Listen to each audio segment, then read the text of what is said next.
ଜୟ ଶ୍ରୀ ଜଗନ୍ନାଥ ଭାଇ ମାନେ ସର୍ବପ୍ରଥମ ଗୁରୁଦେବ ଗଣପତି ଏବଂ ଜଗଦମ୍ବାକୁ ପ୍ରଣାମ କରି ଆଜି ଆମେ ଆମର ଆଷ୍ଟ୍ରୋ ସେସନ ଆରମ୍ଭ କରିବା। ଆମେ ନକ୍ଷତ୍ର ସିରିଜ କରୁଥିଲେ। ନକ୍ଷତ୍ର ସିରିଜ ର କ୍ରମରେ ଆମେ ବିଭିନ୍ନ ପ୍ରକାର ନକ୍ଷତ୍ର ଗୁଡାକ ସାରିଛେ। ନକ୍ଷତ୍ର ସିରିଜ ର କ୍ରମରେ ଅ, ଆମେ ଅଲରେଡି ପହଞ୍ଚି ଯାଇଛେ ରୋହିଣୀ ନକ୍ଷତ୍ର ତକ କମ୍ପ୍ଲିଟ କରିଦେଇଛେ।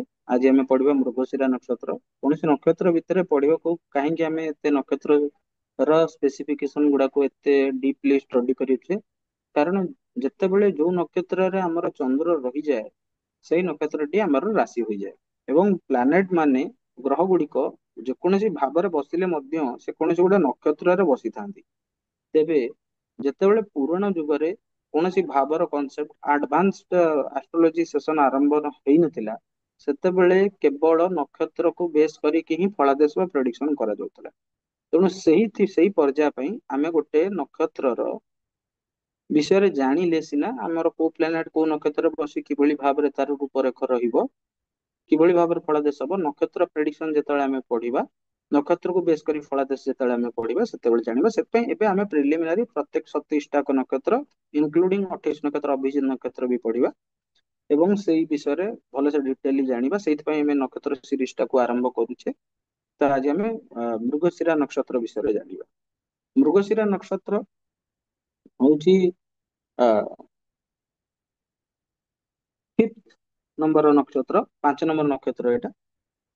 ଏହାର ଯୋଉ ପ୍ଲାନେଟ ଗ୍ରହ ଯାହାକୁ ରୁଲ କରୁଛନ୍ତି ସେ ହଉଛନ୍ତି ମଙ୍ଗଳ, ମାର୍ସ। ଏହାର ଦେବତା ହଉଛନ୍ତି ସୋମ। ଠିକ ଅଛି, ଏହାର ଦେବତା ହଉଛନ୍ତି ସୋମ ଏବଂ ୟାଙ୍କର ସିମ୍ବଲ ହଉଛି, ଏଇ ନକ୍ଷତ୍ରର ସିମ୍ବଲ ହଉଛି ହରିଣ ମୁଣ୍ଡ, ଡିଅର୍ସ ହେଡ୍। ଠିକ ଅଛି ନା। ଏବଂ ଯୋଉ ଚତୁର୍ବର୍ଗ ପୁରୁଷାର୍ଥ ରହିଛି ଧର୍ମ, ଅର୍ଥ, କାମ, ମୋକ୍ଷ, ଏଇ ମୃଗଶିରା ନକ୍ଷତ୍ର ମୁଖ୍ୟ ପୁରୁଷାର୍ଥକୁ ରୁଲ କରେ, ମାନେ ମୁଖ୍ୟ ପୁରୁଷାର୍ଥକୁ ରିପ୍ରେଜେଣ୍ଟ କରେ। ତାପରେ ଏହାର ଗଣ ହଉଛି ଦେବତା ଗଣ ଇଏ। ଏବଂ ଗଣ ଆମେ ଜାଣିଛେ ରାକ୍ଷସ, ମନୁଷ୍ୟ, ଦେବତା, ଇଏ ଦେବଗଣର। ଏବଂ ୟାର ବର୍ଣ୍ଣ ହଉଛି ଫାର୍ମର। ଫାର୍ମର ମାନେ ସେଇ ଅ, ଚାକର, ବୈଶ୍ୟ, ଶୂଦ୍ର ଶୂଦ୍ର ରହିବେ। ଫାର୍ମର ଯେହେତୁ ଶୂଦ୍ର ହିସାବରେ ରହିବେ, ସର୍ଭେଣ୍ଟ। ଆଉ ଏହାର ଏଲିମେଣ୍ଟ, ଏହାର ନିଜସ୍ୱ ତତ୍ଵ ହଉଛି ପୃଥିବୀ ତତ୍ଵ।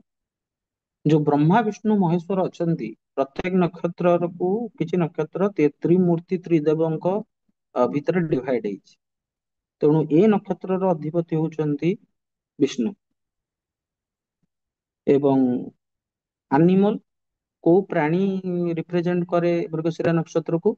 ନା ଫିମେଲ ସାପ, ଫିମେଲ ସର୍ପେଣ୍ଟ ମୃଗଶିରା ନକ୍ଷତ୍ରକୁ ରିପ୍ରେଜେଣ୍ଟ କରେ। ଏବଂ କୋଉ ପକ୍ଷୀ ଏଇ ନକ୍ଷତ୍ରକୁ ରିପ୍ରେଜେଣ୍ଟ କରେ?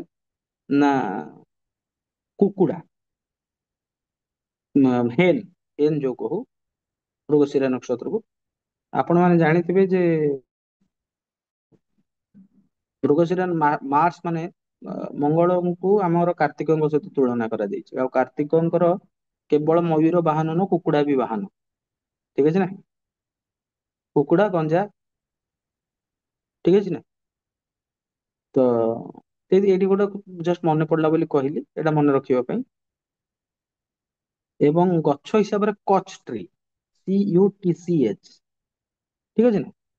ଗଛ, ଯୋଉ ଗଛ ରିପ୍ରେଜେଣ୍ଟ କରେ ମୃଗଶିରା ନକ୍ଷତ୍ରକୁ, ତାର ଇଏ ହଉଛି କଚ୍ ଟ୍ରି। କଚ୍ ଟ୍ରି ଆପଣ ମାନେ ଦେଖିପାରିବେ, ଅ, ମାନେ ନେଟ ମାରିକି ଚିତ୍ର ଗୁଡାକ ଦେଖିପାରିବେ। ସେଥିରେ କିଛି ଗୋଟେ ହାର୍ଡ ଆଣ୍ଡ ଫାଷ୍ଟ ନାହିଁ। ଆଉ ଯେତେବେଳେ କୌଣସି ଲୋକ ମୃଗଶିରା ନକ୍ଷତ୍ରରେ ଜନ୍ମ ହବ, ତାର ଆଦ୍ୟ ଅକ୍ଷର କଣ ରହିବା ଉଚିତ ସେ ବିଷୟରେ ବି ଆମେ ଜାଣିବା। ଦେଖନ୍ତୁ, ମୃଗଶିରା ନକ୍ଷତ୍ର ହଉଛନ୍ତି ମଙ୍ଗଳଙ୍କର ନକ୍ଷତ୍ର। ଏଇଟା ଆପଣ ଭଲସେ ମନେ ରଖନ୍ତୁ।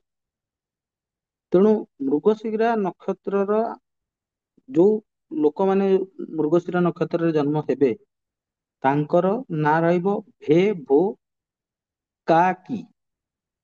ଭେ, ଭୋ, କା, କି। ଏଇ ଚାରିଟା ତାଙ୍କର ଆଦ୍ୟ ଅକ୍ଷର ନାଁ ରହିବା ଦରକାର। ତ ଆଜିର ଆମର ଏଇ ସେସନରେ ଆମେ ଜାଣିଲେ ମୃଗଶିରା ନକ୍ଷତ୍ରର ଉଁ, ଗୁଣ ଏବଂ ବିଶେଷତ୍ୱ ବିଷୟରେ। ଆମେ ଏଇ ନକ୍ଷତ୍ର ସିରିଜ ଜାରି ରଖିବା। ଆଜିର ସେସନ ପାଇଁ ଏତିକି। ସମସ୍ତଙ୍କୁ ଜୟ ଶ୍ରୀ ଜଗନ୍ନାଥ।